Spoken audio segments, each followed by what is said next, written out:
Assalamualaikum warahmatullahi wabarakatuh. Saya akan menjelaskan PPT yang telah saya buat untuk PTS Sejarah Wajib dengan judul Pertempuran Mataram Melawan FOC. Perkenalkan, nama saya Satna Novitasari dari kelas 11 IPS 1.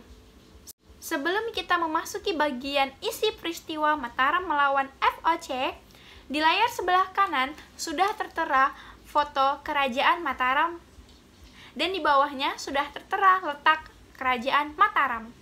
Pada bagian pertama, saya akan menjelaskan latar belakang Kerajaan Mataram.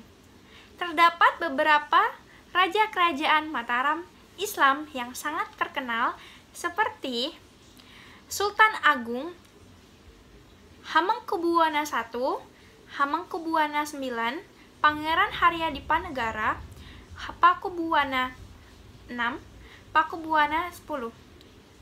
Mataram terbagi menjadi dua, ada Mataram kuno yang dibangun pada abad ke-8 dan Kerajaan Mataram Islam yang dibangun pada abad ke-17.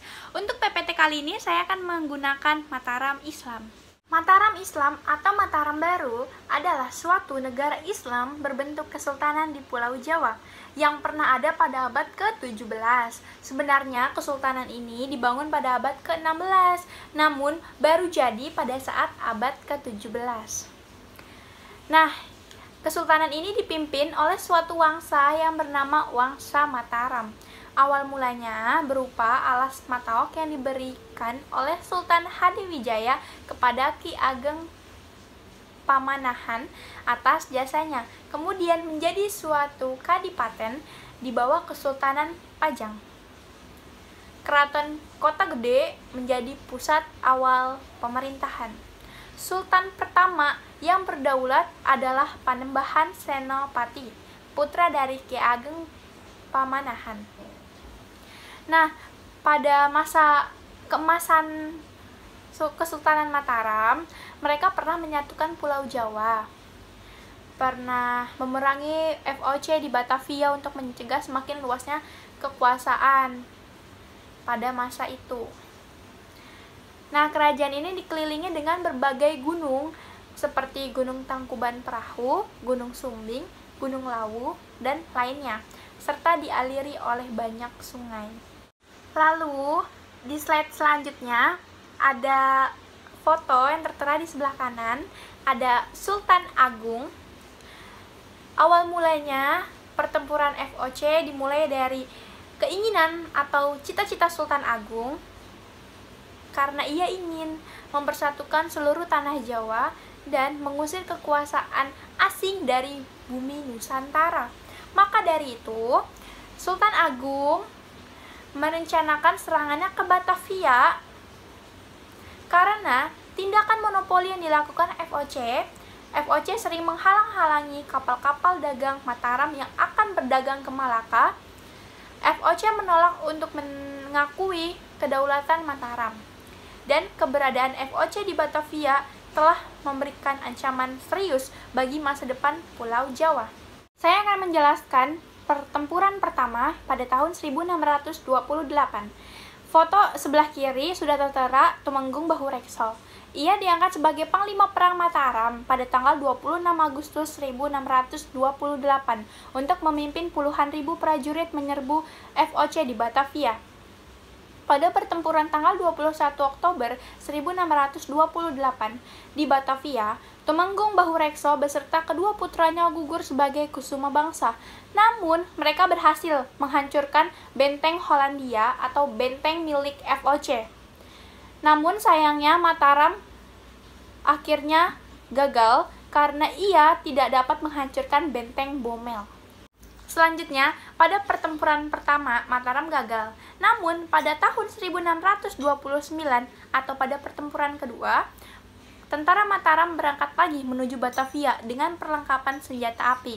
Tentara Mataram berangkat ke Batavia mulai bulan Juni 1629 dan pada akhir bulan Agustus 1629 mereka sampai di Batavia.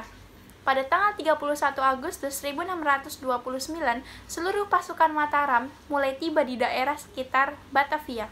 FOC mengetahui kedatangan mereka untuk kembali menyerbu Batavia. 21 September 1629, tentara Mataram menyerang benteng FOC. Mereka dibiarkan menembak benteng hingga senjata mereka habis. Bahkan, pasukan Mataram menderita kelaparan setelah berusaha untuk menyerang selama kurang lebih 10 hari pada akhir bulan September 1629. Mereka mulai menarik diri. Hasil perlawanan. Pada perlawanan pertama mengalami kegagalan. Mataram melakukan serangan untuk kedua kalinya di bawah pimpinan Dipati Puger dan Dipati Purabaya. Belajar dari serangan pertama yang gagal, maka diadakan serangan yang lebih menantang atau serangan kedua. Nah, sebelum melakukan serangan, didirikan lumbung-lumbung padi di daerah Cirebon dengan tujuan memblokade bahan makanan di Batavia. Lumbung-lumbung padi tersebut akhirnya diketahui oleh FOC dan dibakar. Akibatnya, serangan Mataram yang kedua mengalami kegagalan lagi. Di sini, saya akan menjelaskan tentang kehidupan pada masa Mataram Islam.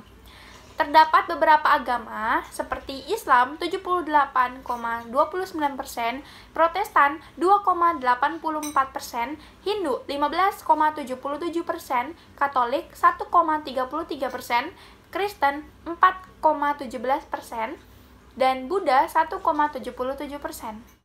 Selanjutnya, ekonomi. Mataram merupakan wilayah agraris. Pada masa pertumbuhan dan berkaitan dengan masa pembangunan, maka Sultan Agung melakukan usaha-usaha antara lain untuk meningkatkan daerah-daerah persawahan dan memindahkan banyak para petani ke daerah kerawang yang subur. Atas dasar kehidupan agraris itulah disusun suatu masyarakat yang bersifat feodal. Para pejabat pemerintahan memperoleh imbalan berupa tanah garapan atau lungguh, sehingga sistem kehidupan ini menjadi dasar munculnya tuan-tuan tanah di Jawa. Kemudian ada di bidang budaya. Dari perjalanan kerajaan Islam, salah satu diantaranya adalah beberapa masjid peninggalan pada masa kerajaan Mataram Islam. Yang pertama ada Masjid Agung Gede Kauman. Yang kedua ada Masjid Kota Gede. Yang ketiga ada Masjid Agung Surakarta. Yang terakhir ada politik. Yang pertama ada Sutawijaya. Ia bergelar Panembahan Senopati ing Alaga Syahidin Panatagama. Pangeran Benawa yang dengan sukarela memberikan kekuasaannya kepada Sutawijaya yang diangkat menjadi Bupati Pajang. Pada akhir masa pemerintahannya pada tahun 1601, Mataram telah berhasil meletakkan landasan kekuasaannya dari mulai Galuh, Jawa Barat, hingga sampai Pasuruan di Jawa Timur. Yang kedua ada Mas Jolang. Setelah Senopati wafat diganti oleh putranya, yaitu Mas Jolang. Masa pemerintahan Mas Jolang diwarnai dengan peperangan yang melelahkan terhadap para pemberontak sehingga tidak mampu memperluas wilayahnya hingga mangkat pada tahun 1613. Yang ketiga ada Mas Rangsang. Ia bergelar Sultan Agung Senopati ing Alaga Ngabudurrahman Khalifatullah. Hal itu sebagai lambang keberanian dan kebesaran jiwanya dalam menghadapi segala rintangan untuk melanjutkan cita-cita penambahan senopati.